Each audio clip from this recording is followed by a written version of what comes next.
할렐루야. 사랑의 주님이 우리와 함께 하십니다. 이렇게 코로나19로 인해서 서로 축복도 많이 못 해주고 오랜만에 축복하는데 마음이 너무 뜨겁고 좋습니다. 우리가 만나는 사람마다 예수 이름으로 축복을 하고 복을 빌어줄 수 있는 저와 여러분 되길 원합니다. 오늘 신명기 2장에 보면은 4개의 나라가 나옵니다. 에돔, 모압, 암몬, 아모리. 이 4나라는 전부 이스라엘이라는 당시의 그 가나안 땅 주변으로 이스라엘을 해하고 호시탐탐 노리고 있는 서로 물고 물리는 관계의 나라들입니다. 그런데 이 나라를 거쳐야만 가나안 땅으로 들어갈 수가 있습니다. 이 4나라를 다시 2가지로 구분하면은 에돔, 모압, 암몬, 그리고 아모리 이렇게 나눌 수가 있습니다. 여기를 2부분으로 나눌 수 있는 이유가 무엇이냐면 에돔과 모압, 암몬 이 3나라는 하나님께서 모세와 이스라엘 백성들에게 이 3나라와는 절대로 싸우지 마라. 그런데 마지막 아모리하고는 진멸하라. 이 진멸하라는 말은 싸우라는 말입니다. 또한 우리가 오늘 읽었던 1절에서 3절에서 기록된 것 같이 북으로 나아가라 이렇게 말씀합니다. 왜 그러냐? 현재 이스라엘 백성들이 처해져 있는 그 위치가 이스라엘 위치가 가나안 땅을 놓고 볼 때 남쪽에 위치하고 있기 때문에 북으로 나아가라 이렇게 말씀하고 있습니다. 즉 가나안의 방향으로 올바른 방향으로 나아가라 이렇게 말씀합니다. 가나안에 들어가기 위해서는 싸우면서 들어가야 할 때가 있는데 또 한 방법은 절대로 싸우지 말고 들어가야 할 때가 있다고 말씀합니다. 하나님께서는 일관된 하나의 방식만으로 사용하는 것이 아닙니다. 싸우라 그럴 때 싸우느냐, 싸우지 말아야 할 때 싸우지 안 싸우냐. 여기서 중요한 게 하나님께서는 우리의 순종을 보신다는 겁니다. 이것이 하나님께서 성경을 통해서 일관되게 이스라엘 백성들을 다스리는 방법입니다. 오늘 말씀을 통해서 우리의 필요를 채우시는 하나님에 대해서 살펴보길 원합니다. 우리 1절부터 3절까지 다시 한번 더 읽어보도록 하겠습니다. 시작. 우리가 방향을 돌려 여호와께서 내게 명령하신 대로 홍해길로 광야에 들어가서 여러 날 동안 세일산을 두루 다녔더니 여호와께서 내게 말씀하여 이르시되 너희가 이 산을 두루 다닌 지 오래니 돌이켜 북으로 나아가라. 아멘. 이 사람들은 세일산을 중심으로 이 세일산은 실제적으로 에돔을 얘기하고 있습니다. 이 사일이란 말이 털이 많다는 뜻입니다. 그 말이 변형이 되어서 세일. 이 세일은 또 다른 말로는 에돔들이라는 말인데 성경에는 에돔의 들판으로 이렇게 묘사를 하고 있습니다. 에돔은 누구의 또 다른 이름입니까? 그렇습니다. 에서의 또 다른 이름입니다. 세일과 에돔 들판은 사실상 에서의 후손들의 거주하는 땅입니다. 그 사람들이 지금 현재 저 남쪽 지역에서 진을 쭉 치고 거기서 유업을 가지고 살았던 사람들입니다. 거기서 헤매고 돌아다닌 지가 38년입니다. 우리가 보통 알고 있는 이스라엘 백성들이 광야를 방황했다. 그리고 그 광야를 보통 몇 년으로 알고 있습니까? 40년으로 알고 있습니다. 학자들에 따르면 이스라엘 백성들이 그 광야 노정을 보면은 정확한 방황의 시간은 38년이라고 이야기를 합니다. 율법을 받았던 시내산으로부터 계산을 하게 되면 광야 생활을 40년이라고 말합니다. 오늘 말씀에 보면은 14절에 가데스 바네아에서 떠나 세레 시내를 건너기까지 38년이라 이렇게 말씀합니다. 정확히 불순종했기 때문에 벌어진 결과입니다. 이 38년, 여러분은 이 38년이라는 단어를 신약에서 하면은 어디가 생각이 나십니까? 38년 된 병자. 예, 그렇습니다. 요한복음 5장에 기록된 베데스다 연못가에서 38년 된 병자를 우리는 알고 있습니다. 정확히 이스라엘의 불순종으로 낭비된 세월입니다. 이 병자에게 예수님이 이런 질문을 하십니다. 요한복음 5장 6절을 우리 다 같이 안 나와서 제가 읽어드리겠습니다. 예수께서 그 누운 것을 보시고 병이 벌써 오래된 줄 아시고 이르시되 내가 낫고자 하느냐. 아멘. 여러분, 이 질문을 하실 때 여러분이 만약에 입장을 바꿔서 여러분이 그 환자라고 가정하고 예수님이 이렇게 물으신다면 여러분은 어떻게 대답하시겠습니까? 예, 저를 고쳐주십시오. 저를 불쌍히 여겨주십시오. 제가 오래돼서 이렇게 너무나 아픕니다.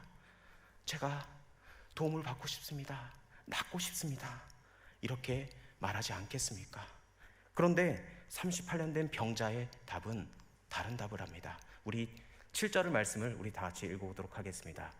자막에 나옵니다. 시작. 병자가 대답하되 주여 물이 움직일 때 나를 못에 넣어주는 사람이 없어 내가 가는 동안에 다른 사람이 먼저 내려가나이다. 아멘. 이게 무슨 말입니까? 베데스다, 즉 자비의 집에 서신 예수님은 바로 자비의 집의 주인이십니다. 이 베데스다는 은혜의 집, 긍휼의 집. 예수님은 이 헤세드, 이 자비의 주체이십니다. 그분은 이 땅에 어린 양으로 오셔서 이제 모든 백성의 질고를 지고 죽으실 분이십니다.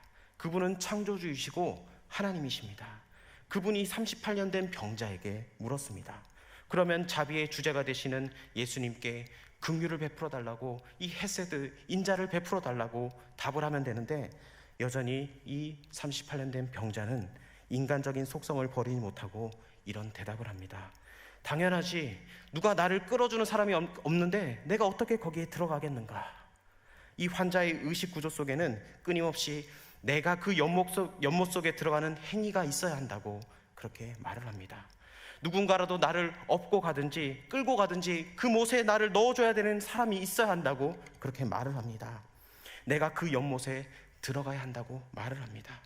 이게 뿌리 깊게 우리 속에 남아있는 인간의 행위 개념이고 바로 율법 개념입니다. 인간 아담의 본질입니다. 뭔가 내가 애쓰고 시도해야 되고 치료된다는데 그 본질의 죄의 속성을 여전히 버리지 못하고 토해내고 있는 말입니다. 병자의 말에 예수님께서 그러냐? 알았다, 내가 넣어줄게 하고 넣어주셨습니까? 예수님은 그럴 필요가 전혀 없었습니다. 말씀으로 천지를 창조하시고 말씀으로 해와 달을 만드시는 그 하나님이 내 자리를 들고 걸어가라 이렇게 말씀합니다. 그분은 권능과 은혜로 고치셨습니다. 이 가나안 땅에 들어가는 이 끊임없는 이스라엘 백성들의 오해는 그 땅을 자신의 힘으로 싸우고 힘으로 빼앗는 땅인 줄 알았던 겁니다. 가나안은 그런 땅이 아닙니다. 거기서 순종하여서 하나님 앞에 집중하도록 하는 땅입니다. 그들이 하나님께만 집중할 수 있도록 다른 족속을 통해서 훈련시켜서 가나안 땅에 집어넣으려는 하나님의 깊은 의도입니다. 즉 우리를 만들어서 집어넣는다는 말입니다. 그리고 이 땅은 힘으로 싸우고 점령하는 땅이 아니라 하나님께 집중하여 그분의 은혜를 구하여서만 살아갈 수 있는 땅이라고 설명하고 있습니다. 오늘도 우리 속에 끊임없이 이 환자의 대답처럼 나를 연못에 넣어줄 사람이 없습니다. 내가 그러려고 하면 다른 사람이 먼저 들어갑니다. 계속 이런 의식구조 속에서 신앙이 붙들려 있는 경우가 있지는 않습니까? 나의 모든 체면, 허물, 내 조건들을 다 내려놓고 예수님께 직접 구하기만 하면 되는 것입니다. 주님, 나를 불쌍히 여겨주십시오. 이 문제 내가 더 이상 해결할 수가 없습니다. 답이 없습니다. 주님만이 이 모든 일을 아십니다. 이렇게 나아가야 한다는 겁니다. 우리의 필요를 채우시는 주님께 나아가기 위해서 내 힘으로 하려는 그 죄의 열매인 습관을 버릴 수 있는 저와 여러분 되길 원합니다. 율법에 꽉 매어져서 38년 동안 자기 힘으로 어찌하지 못하면서 살아가던 그 38년 된, 그래서 거기서 구체적으로 그 병이 오랜 세월의 연도를 밝히고 있는 이유가 여기에 있습니다. 그것은 과거 이스라엘 백성들이 불순종한 이유로 얼마나 광야에서 오랜 시간을 보낸 사건, 그 환자의 모습이 곧 과거 이스라엘 백성들의 철저한 복사판이라는 사실입니다. 우리 3절을 다시 한 번 더 읽어보도록 하겠습니다. 시작.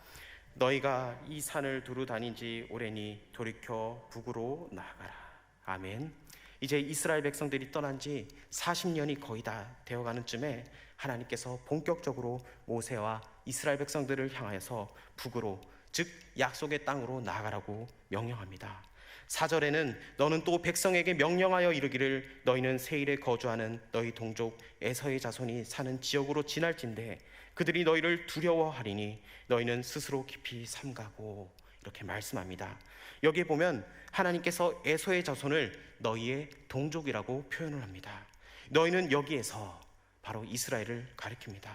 당연히 이스라엘의 한 기류에서 나온 혈통이 바로 에서입니다. 에서는 누구의 형제입니까? 바로 야곱의 형제입니다. 여기에 너희는 세일에 거주하는 너희 동족 에서의 자손이 사는 지역으로 지날진대 그들이 너희를 두려워한다, 이렇게 말씀합니다. 우리가 여기서 두려워한다는 단어에 주목을 해야 되는데, 지금 이스라엘이 에서를 두려워합니까? 아니면 지금 에서의 후손들이 이스라엘을 두려워하고 있습니까? 그렇습니다. 에서의 후손들이 이스라엘을 두려워하고 있습니다. 여러분, 입장이 바뀌었습니다. 과거에는 누가 누구 때문에 오랜 생활 가슴앓이를 심하게 했습니까? 야곱이 에서 때문에 죽을까봐 두려웠습니다. 여기에 두려워하다는 히브리 원어가 바로 야레라는 단어입니다. 그런데 이 두렵다는 말이 어떤 말과 동의어냐면 경외하다, 이 단어와 동의를 어로 사용하고 있습니다. 우리가 출애굽기를 보면은 이스라엘 백성들이 애굽을 어떻게 했습니까? 두려워했습니다. 그런데 그 두려움이 변화해서 출애굽기 15장에 보면 미리암의 노래가 나옵니다. 그 노래가 하나님을 경외함으로 바뀌게 됩니다. 그 경외함이 바로 이 야레라는 단어입니다. 이 야레는 두려움도 되지만 그 두려움을 하나님께서 하나님을 경외함으로 바꿔주신다는 사실입니다. 그러면 이제는 우리가 하나님을 경외하게 되면 이 두려움은 에서의 두려움이 되고 애굽의 두려움이 되는 것입니다. 즉 두려움의 주체가 바뀌게 되는 것입니다. 과거에는 이 야레라는 두려움이 주체가 나였습니다. 내가 두려워했습니다. 그런데 하나님의 전능하심을 경험하면서 우리는 그 두려움이 하나님을 경외함으로 바뀌지만 오히려 우리를 두렵게 했던 대상은 두려움의 장군인, 즉 두려움의 주체가 되게 되는 것입니다. 자신들이 두려워하게 됩니다. 지금 세월이 많이 흐른 후에 놀랍게도 에서의 후손들이 지금 가나안을 진입하고 있는 이스라엘을 두려워하고 있습니다. 이게 얼마나 놀라운 사실입니까? 과거에 야곱이 너무너무 에서가 무서워서 도망까지 갔다가 20년 만에 고향으로 돌아오는데 야복 강가를 사이에 두고 마지막까지 거기서 자기는 먹고 누워 벌벌 떨다가 하나님의 브니엘의 아침을 맞이하는 그 은혜를 경험하고 보니 한방에 에서의 마음이 눈 녹듯이 녹아있는 것을 경험한 것을 우리는 성경을 통해서 알 수가 있습니다. 우리의 심리를 주관하는 분이 누구입니까? 바로 하나님이라는 겁니다. 지금 이스라엘 백성들이 이 가나안을 향해서 진입하고 있는데 그 모든 주위의 민족들을 하나님이 주관하고 계신다는 겁니다. 지금 이스라엘 백성들이 가나안을 향해 진입하고 있는데 하나님이 겁박을 주었다가 완악하게 만들었다가 이스라엘 백성들을 위해서 입장을 바꿨다가 변경시켰다가 하나님의 섭리하심을 볼 수가 있습니다. 그러니까 인간을 창조하신 하나님이 결국 우리의 주제가 되시고 바로 주체가 되어주신다는 사실입니다. 우리의 필요를 채우시는 하나님께서 우리의 삶을 주관하여 주시고 섭리하여 주시고 인도하여 주심을 믿고 나아가는 저와 여러분 되길 원합니다. 우리 5절과 6절을 다시 한번 더 읽어보도록 하겠습니다. 시작.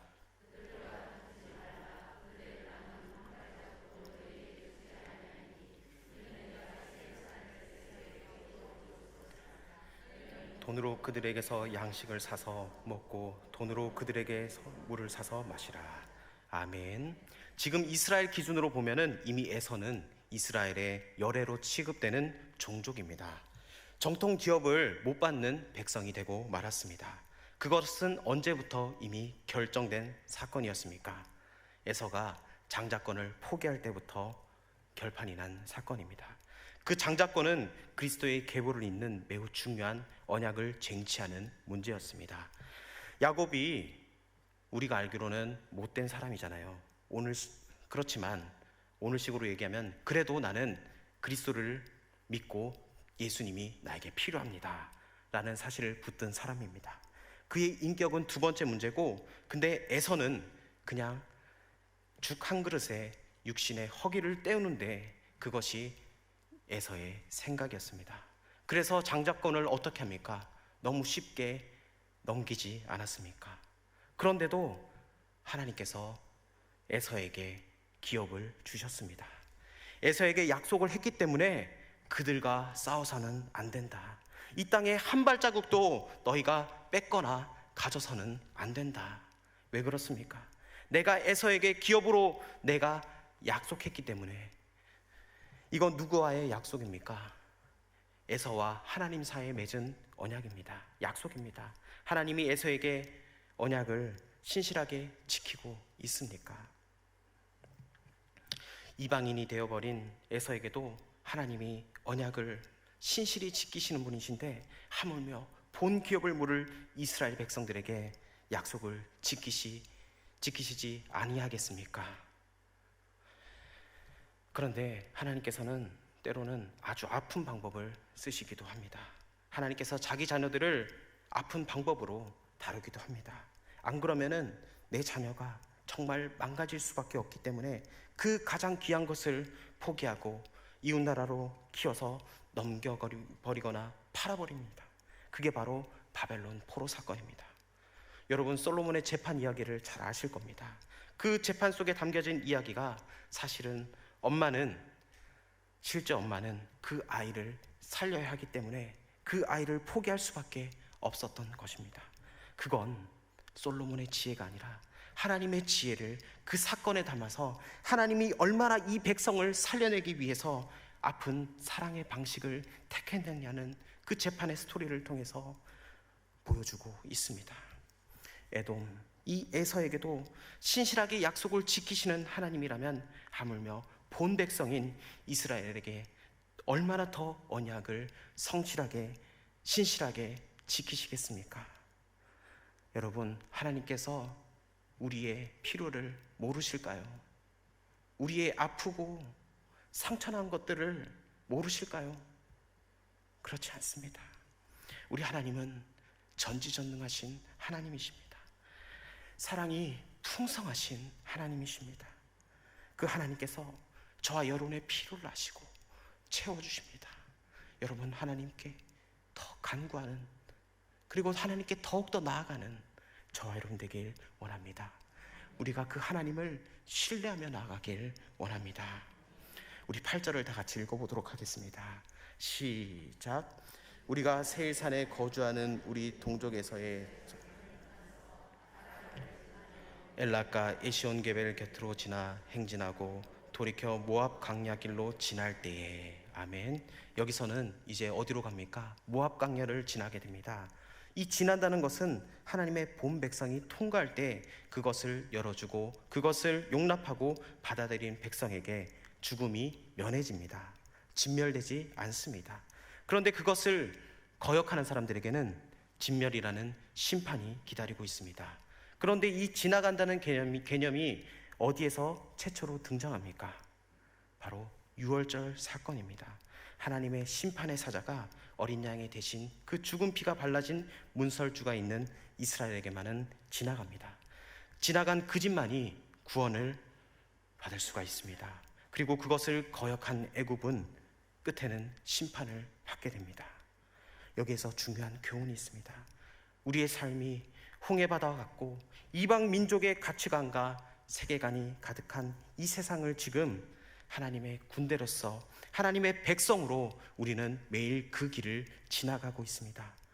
지나갈 때 우리의 두려움을 몰아넣고 압박하는 상황들이 얼마나 많이 있습니까?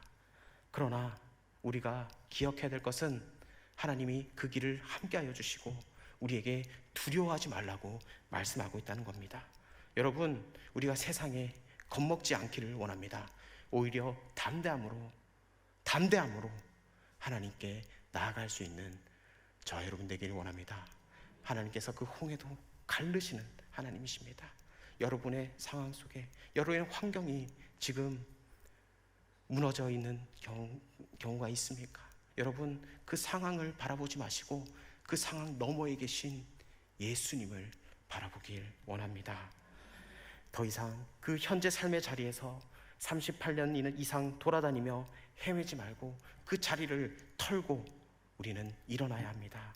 약속의 땅, 약속의 말씀을 날마다 붙잡고 붙들고 나가야 합니다. 우리가 세상의 소리에 귀를 기울이는 것이 아니라 살아계신 하나님의 음성에 귀를 기울이고 나는 하나님의 말씀을 먹고 삽니다. 하나님께서 말씀하시면 누가 뭐래도 변하지 않습니다.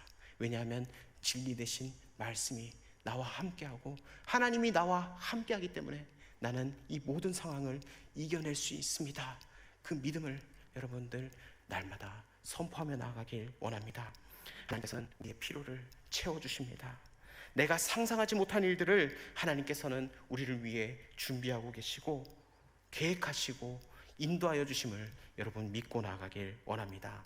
그래서 우리가 하나님 말씀 앞에 날마다 전진 또 전진, 하나님 앞에 날마다 순종하며 나아가는 저와 여러분 되길 원합니다. 기도하겠습니다.